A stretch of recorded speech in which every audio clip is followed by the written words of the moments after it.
너 자신을 알라. 그 침묵 속의 외침. 한 도시가 있었습니다. 푸른 지중해 햇살이 아테네의 돌길을 내리쬐고 시장통에서는 물건을 사고 파는 소리, 광장에서는 젊은이들의 웃음소리가 넘쳐나던 그곳. 그 한복판에 조용히 걸어다니는 한 노인이 있었습니다. 그는 신발도 신지 않았고 화려한 옷도 입지 않았으며 자기 이름을 알리기 위해 목소리를 높이지도 않았습니다. 하지만 그는 사람들의 마음에 묻혀있던 가장 근원적인 질문 하나를 조용히 그러나 집요하게 꺼내 들었습니다. 당신은 자신이 무엇을 모르는지 알고 계십니까? 그는 대답하지 않았습니다. 대신 질문만 던졌습니다. 그 이름은 소크라테스. 그가 남긴 건 이론도 아니고 정답도 아니었습니다. 오직 스스로에게 묻는 용기, 그리고 진실 앞에서 침묵하지 않는 태도. 그 철학은 시간을 지나 제자 플라톤을 거쳐 2000년을 훌쩍 넘어 오늘 우리의 마음에까지 도달했습니다. 지금부터 삶과 죽음을 꿰뚫은 한 철학자의 목소리를 여러분과 함께 따라가 보겠습니다. 1장 소크라테스는 누구인가? 맨발의 철학자, 거리의 선생님. 소크라테스는 기원전 469년 그리스 아테네의 한 석공 가정에서 태어났습니다.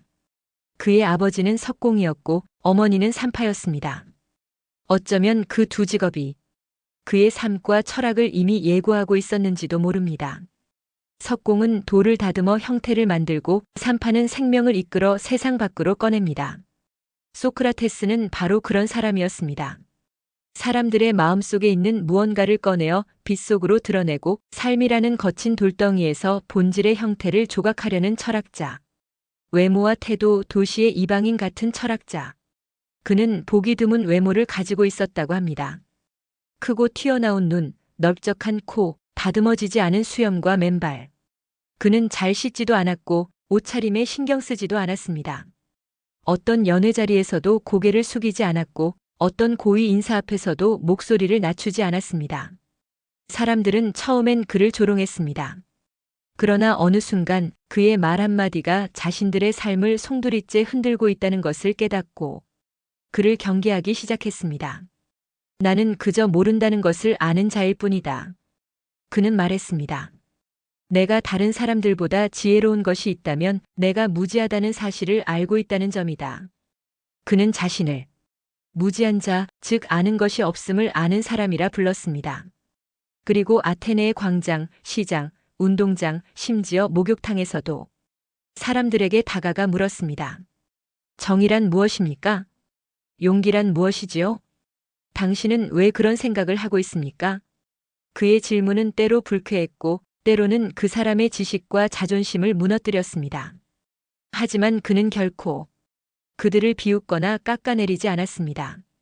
그는 단지 진짜 아는 것과 아는 척하는 것을 구분하고자 했을 뿐입니다. 삶의 철학, 살아있는 대화, 죽지 않는 질문.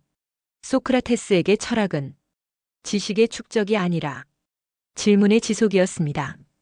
그는 책을 쓰지 않았습니다. 글은 죽은 생각이라 여겼고 철학은 살아있는 말 속에 있어야 한다고 믿었습니다.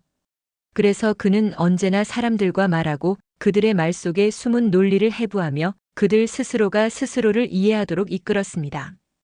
이것이 훗날 플라톤이 삼파술이라 부른 방식입니다. 자신이 스스로를 낳도록 돕는 일. 소크라테스는 가르치지 않았습니다. 대신 묻고 듣고 또 물었습니다. 그리하여 사람들은 그의 철학이 아니라 자신의 철학을 발견하게 되었습니다. 아테네의 아이러니, 자유로운 도시가 죽음을 명하다. 아테네는 민주주의의 발상지라 불렸고 토론과 지성을 가장 앞세운 도시였습니다. 하지만 바로 그 아테네가 소크라테스를 죽음으로 몰았습니다.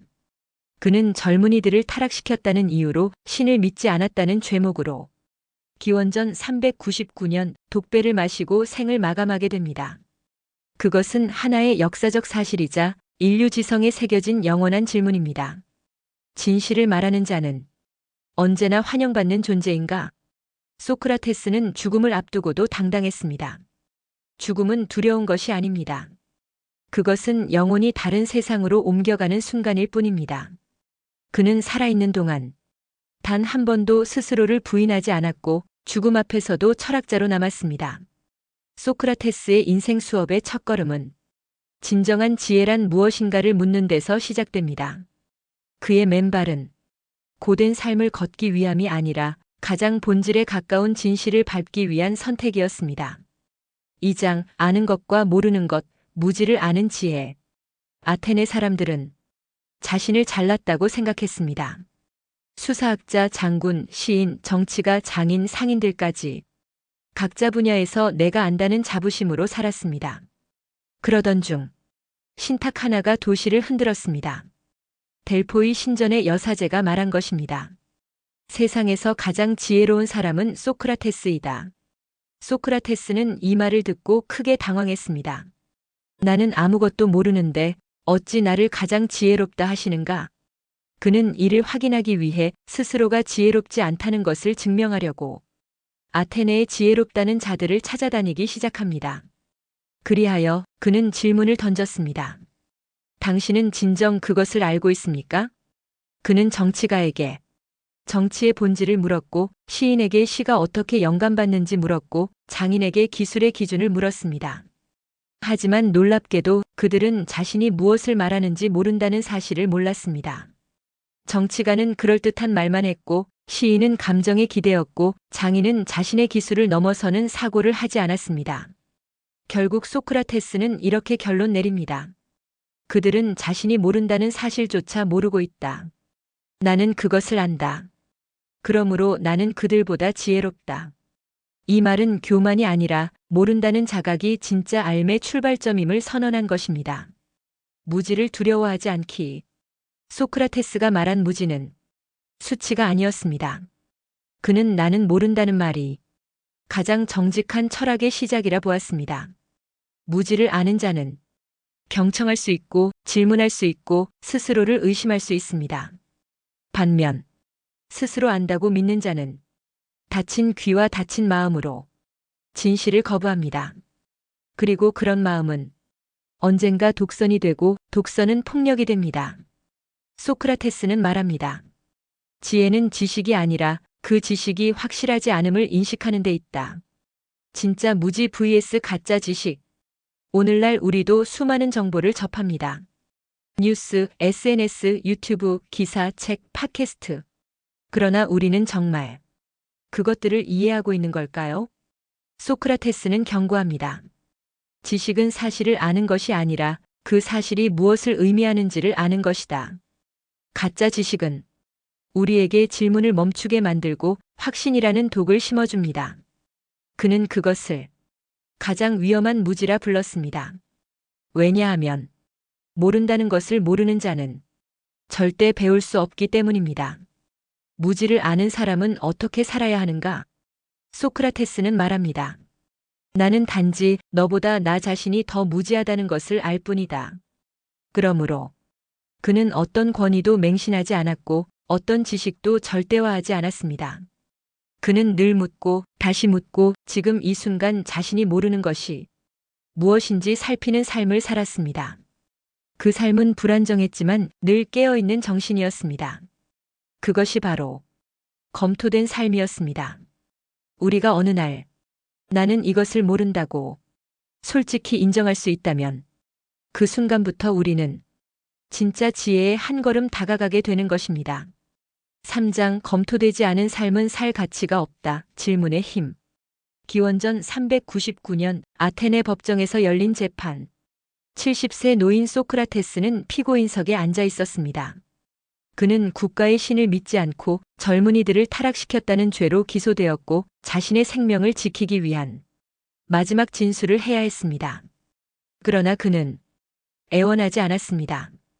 변명도 하지 않았습니다. 대신 그는 단호하게 선언했습니다. 검토되지 않은 삶은 살 가치가 없다. 검토란 무엇인가 생각하지 않는 습관을 흔들다. 소크라테스에게 검토란 단순한 회상이 아니라 자신의 믿음과 선택을 끊임없이 성찰하는 과정이었습니다. 우리가 매일 내리는 결정들, 무심코 믿고 있는 가치들, 타인의 말에 휘둘리는 사고들. 그 모든 것들을 멈추고 묻는 것입니다. 나는 왜 이렇게 살고 있는가? 이 선택은 내가 진정 원하는 것인가? 이 믿음은 나 자신의 것인가 아니면 타인의 것이었나? 그는 말했습니다. 생각하지 않는 삶은 살고 있는 듯해도 살아있는 것이 아니다. 소크라테스에게 삶이란 기계적 반복이 아니라 정신의 자각과 성찰이 함께하는 과정이었습니다. 질문은 불편하다. 그러나 사람을 깨운다. 그의 질문은 늘 불편했습니다. 그는 친구에게도 낯선 이에게도 심지어 권력자에게도 똑같이 물었습니다. 당신이 말하는 정의란 무엇입니까? 당신은 진정 자유롭다고 생각하십니까? 그 질문들은 상대를 당황하게 만들었고 때로는 분노를 자아냈습니다. 왜냐하면 사람들은 자신의 삶에 대한 질문을 너무 오랫동안 하지 않았기 때문입니다. 그는 강의실에서 가르치지 않았습니다. 그의 교실은 길거리였고 시장이었고 술집이었습니다. 그는 삶의 모든 곳에서 사람들에게 생각의 불씨를 심어주었습니다. 그 불씨는 작았지만 한 사람의 정신을 영원히 흔들기에 충분한 불꽃이었습니다. 삶의 방향은 외부가 아니라 질문에서 나온다. 오늘날 우리는 수많은 방향과 정보 속에 살고 있습니다. SNS 피드, 뉴스 속도, 타인의 평가. 그 모든 것들이 우리의 삶을 무언가로 끌고 갑니다. 하지만 소크라테스는 말합니다. 진짜 삶의 방향은 밖에서 주어지는 것이 아니라 내 안에서 스스로 묻고 깨닫는 데서 나온다.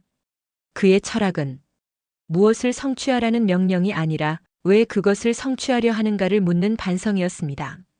소크라테스는 목표보다 과정, 결과보다 의도와 자각을 중시했습니다. 그가 원하는 인간은 많이 가진 자가 아니라 깊이 묻는 자였습니다. 죽음을 앞둔 자의 침묵 없는 용기. 죽음을 앞두고도 소크라테스는 질문을 멈추지 않았습니다. 그는 자신의 무죄를 주장하지도 않았고 도망가지도 않았습니다. 그는 오히려 말했습니다.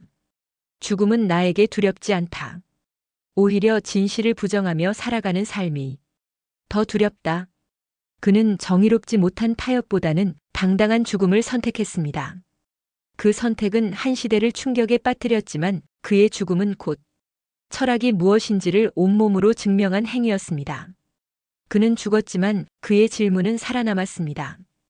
그의 침묵 없는 태도는 지금도 살아가는 우리에게 이렇게 묻습니다. 당신의 삶은 지금 충분히 검토되고 있습니까? 사장, 악법도 법인가? 소크라테스의 죽음과 선택. 기원전 399년 아테네의 법정.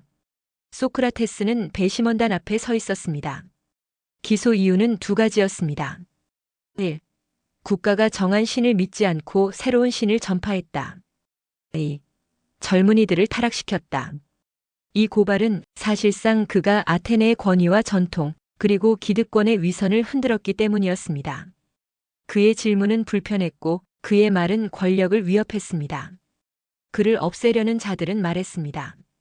그는 생각하게 만든다. 생각은 반란이다. 재판에서의 마지막 변론, 진실을 굽히지 않다. 많은 이들은 소크라테스가 살기 위해 변명하리라 예상했습니다. 혹은 눈물을 흘리며 용서를 구하리라 여겼습니다. 그러나 그는 조용히 말했습니다. 나는 이 도시의 양심이다. 여러분이 나를 처형하면 스스로의 양심을 죽이는 것이다. 그리고 이어 말했습니다. 죽음은 두렵지 않다. 내가 두려워하는 것은 거짓 앞에 진실을 버리는 것이다.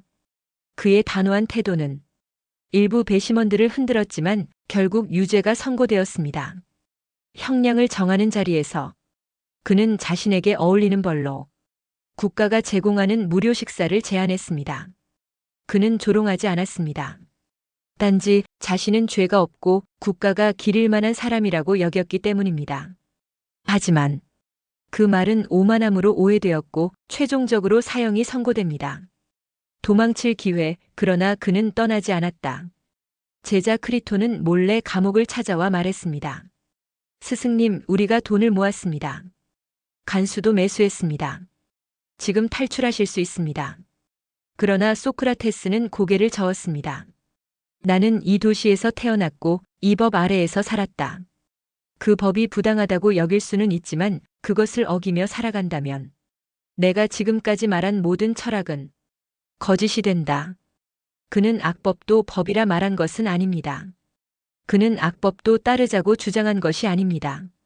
그가 말하고자 했던 건 나는 지금까지 한 말에 내 생명으로 책임을 지겠다. 이었습니다. 그의 선택은 도피가 아니라 자기 철학을 지키는 실천이었습니다. 죽음 앞에 마지막 대화, 영혼에 대한 믿음. 죽음을 앞둔 날 소크라테스는 제자들과 마지막 대화를 나눕니다. 그 대화의 주제는 놀랍게도 죽음 이후의 삶, 영혼의 불멸이었습니다. 그는 말했습니다. 죽음은 단절이 아니라 영혼이 육신이라는 굴레에서 벗어나는 과정이다. 그에게 죽음은 끝이 아니라 또 다른 시작이었습니다. 그는 울지 않았습니다. 그는 떨지 않았습니다. 그는 마지막 순간까지 지혜롭게 살기를 선택한 인간이었습니다. 그리고 그는 조용히 독배를 들이켰습니다. 크산티페가 울음을 터뜨렸고 제자들이 눈물을 흘렸습니다. 그러나 소크라테스는 말했습니다. 조용히 담담하게. 지금 이 순간에도 진실은 흔들리지 않네. 그리고 그는 눈을 감았습니다. 소크라테스의 죽음은 비극이자 가장 아름다운 철학적 실천이었습니다. 그는 말로만 살지 않았습니다. 그는 철학을 자신의 삶 전체로 증명해낸 사람이었습니다. 그것이야말로 소크라테스가 오늘날까지 살아있는 이유입니다. 5장 영혼을 돌보는 삶, 소크라테스가 남긴 가장 큰 가르침. 소크라테스는 지혜, 용기, 절제, 정의 같은 고대의 덕목들을 입에 달고 살았습니다. 하지만 그 덕목들은 지식이 아니라 영혼의 상태였습니다. 그는 사람들에게 이렇게 말했습니다. 당신은 옷을 갈아입고 집을 고치고 장식을 바꾸려 애쓰지만 당신의 영혼은 돌본 적이 있습니까? 그는 외적인 살보다 내적인 삶의 건강함을 더 중요하게 여겼습니다. 그 이유는 명확했습니다.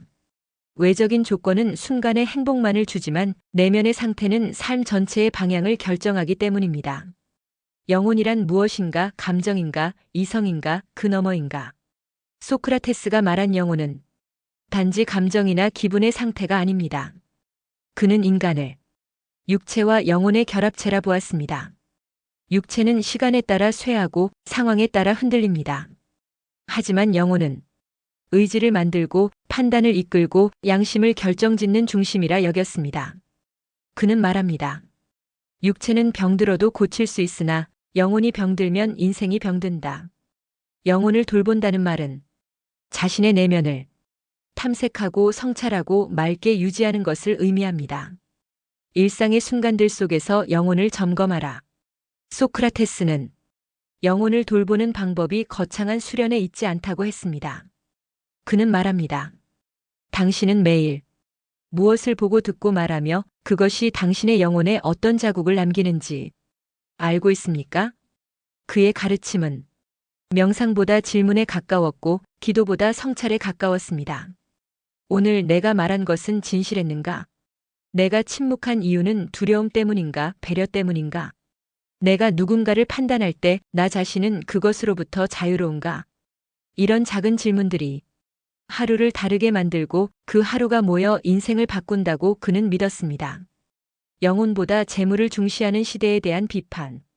소크라테스는 당대의 아테네 사회가 권력과 명예, 재산에 집중하는 것을 깊이 우려했습니다.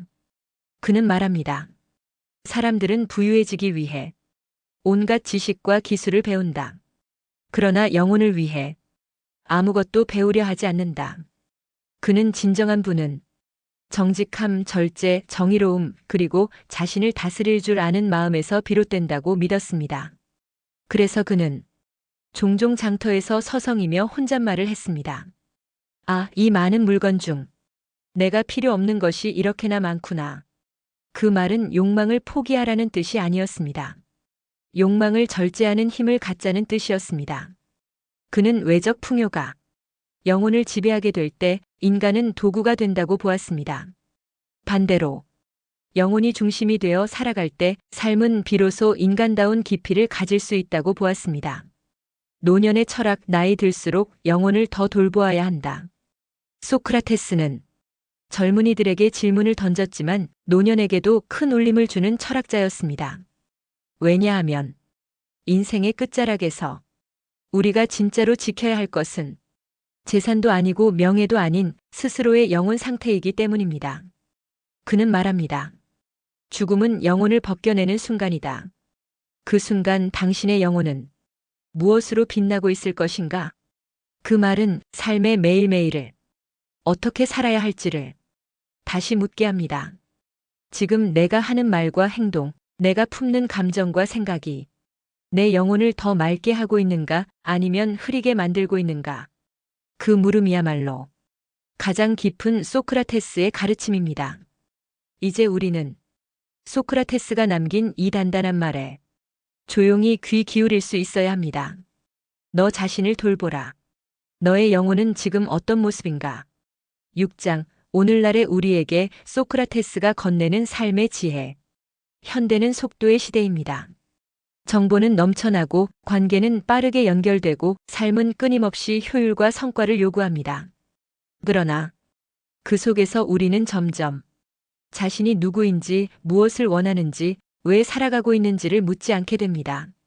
소크라테스는 바로 그런 묻지 않는 상태를 가장 위험한 삶이라 보았습니다. 그는 말합니다. 무엇을 알고 있느냐보다 스스로에게 무엇을 묻고 있느냐가 더 중요하다. 질문하는 삶, 지금도 가능한 소크라테스의 방식. 소크라테스는 특별한 사람이 아니었습니다. 그는 스승도 없었고 많은 재산도 없었으며 권력도 없었습니다. 그러나 그는 묻는 사람이었습니다. 자신이 모른다는 것을 인정했고 다른 사람에게 묻기를 두려워하지 않았으며 무언가를 믿기 전에 그 믿음을 성찰하려 했습니다. 이러한 삶의 태도는 지금도 누구나 실천할 수 있습니다. 내가 지금 말하려는 이유는 무엇인가? 이 선택은 나의 뜻인가, 타인의 기대인가? 내가 싫어하는 사람에게조차 공정할 수 있는가? 이런 질문들은 작지만 위대한 변화의 시작이 됩니다. 그것은 세상을 바꾸는 질문이 아니라 자기 삶을 바꾸는 질문입니다. 그리고 그 질문들이 모이면 결국 세상을 바꿉니다. 에필로그. 고유한 질문, 영원한 대화. 소크라테스는 책을 남기지 않았습니다. 그러나 그는 수천 년을 지나 지금 이 순간에도 우리에게 말을 걸고 있습니다. 그의 말은 화려하지 않았습니다. 그의 철학은 정답을 강요하지 않았습니다. 그는 그저 조용히 물었습니다. 당신은 왜 그렇게 살아가십니까?